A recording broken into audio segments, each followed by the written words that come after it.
अब हामिद रजा साहब का एक स्टेटमेंट बड़ा सख्त है जो उन्होंने कहा, एज इट इज पढ़ के सुना देता हूं। उन्होंने कहा पाकिस्तान की अदालती तारीख के सबसे बदजबान, बदतमीज, बदतहजीब, बद किरदार, करप्ट, मुनाफिक, इंसाफ के कातिल और खुद पसंद शख्स का नाम कादी फायद ईसा है। अस्सलाम वालेकुम नाज़रीन, एक नई वीडियो के साथ आपकी खिदमत में हाजिर हूँ। चलिए वीडियो देखते हैं, फिर इस पर बात करते हैं। वीडियो पर जाने से पहले आपसे रिक्वेस्ट है कि मेरे चैनल को सब्सक्राइब करके बेल नोटिफिकेशन को ऑन कर लीजिए।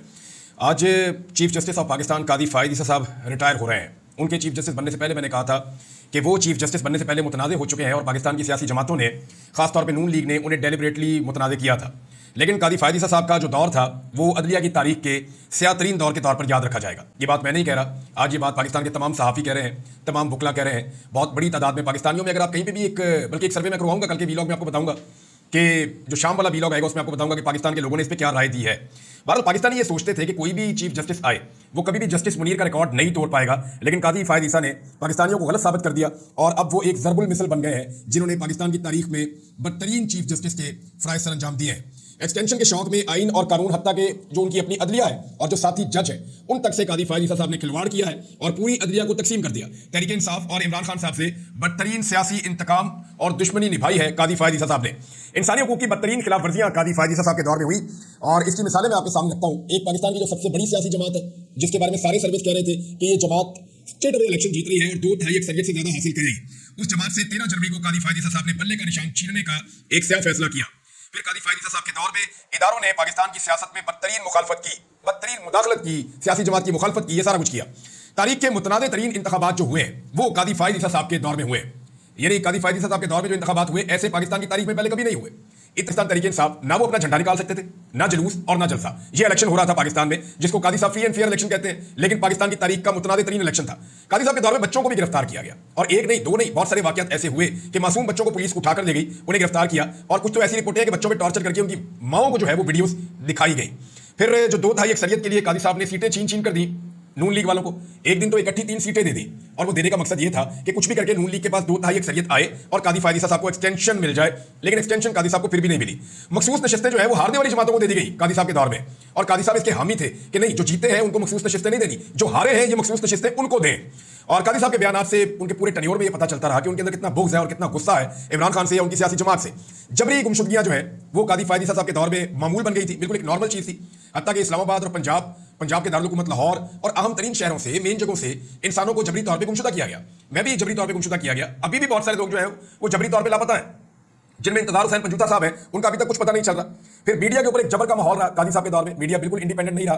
अच्छा, हैरत की बात एक और भी है, कादी साहब वो वाहिद शख्सियत हैं जिन्होंने अपने हमायती खो दिए।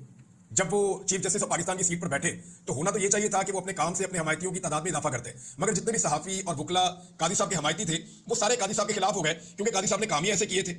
फिर अरशद शरीफ साहब का केस है हमारे लिए तो बहुत बड़ा इशू है, उसमें बिल्कुल इंसाफ फराम नहीं किया। और इसके अलावा जो है जिसने भी कादी साहब पे एहसान किया, मिसाल के तौर पे मंसूर अली शाह साहब को आप ले लें, उन्होंने कादी साहब के ऊपर एहसान किया, लेकिन कादी साहब ने उनके खिलाफ इकदाम किए।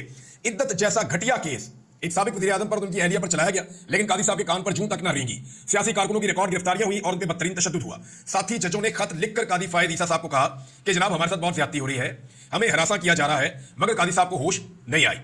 पार्लियामेंट में जाके कादी साहब बैठ गए जनाब और अपने मनसब को काफी डिग्रेड किया और जाते जाते भी 63A का जो एक फैसला था उसकी मनचाही नजरसानी की मनचाहा बेंच बनाकर एक सदारती ऑर्डिनेंस के बाद, और उसके नतीजे में पाकिस्तान में जो जुल्म और फस्तायत का बाजार गर्म हुआ, जो हॉर्स ट्रेडिंग के लिए मंडियां लगी, वो भी कादी फायद ईसा साहब को इसका क्रेडिट। इंसाफ का जो कत्लेआम इस शख्स के दौर में हुआ, इस पर यह शख्स तारीख में एक मकरू किरदार के तौर पर याद रखा जाएगा। खस कम जहां पाक। ये जी साहबजादा हामिद रजा साहब का स्टेटमेंट है कादी फायद ईसा के बारे में।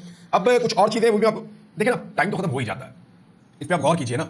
कादी साहब जब 13 माह पहले आए थे तो शायद उन्हें लगता था वो हमेशा यहीं पे रहेंगे। उनके साथ एक्सटेंशन के वादे किए गए, उनको यकीन दहानियां करवाई गई।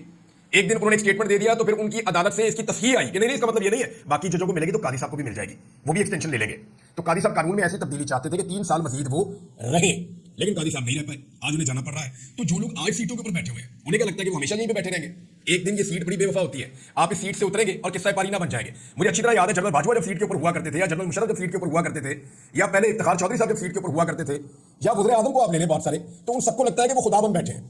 उन्हें लगता है कि सारी चीजें उनके कंट्रोल में है, वो स्याह को सफेद कर सकते हैं और सफेद को स्याह कर सकते हैं। लेकिन एक दिन ऐसा आता है कि सीट उनके पास में चली जाती है और वो एक छोटा सा फैसला भी नहीं कर सकते, एक सेक्रेटरी की ट्रांसफर भी नहीं कर सकते, एक छोटी सी पोस्टिंग भी नहीं कर सकते, एक बंदे को तरक्की भी नहीं दिलवा सकते। ना किसी का फायदा करने का उनके अंदर कोई सलाहियत बाकी बचती है, ना किसी का नुकसान करने की उनके अंदर कोई सलाहियत बाकी बचती है। बहरहाल एक दिन तो सबने जाना है। अब देखना यह है कि तारीख के अंदर उनका नाम क्या लिखा जाता है। क्या उनका नाम तारीख के कूड़ादान में जाता है या सुनहरी हरूफ में लिखा जाता है। यह आपका अपना किरदार इस बात का तयन करता है कि आपने उस सीट पर बैठकर इंसाफ किया या ना इंसाफी की।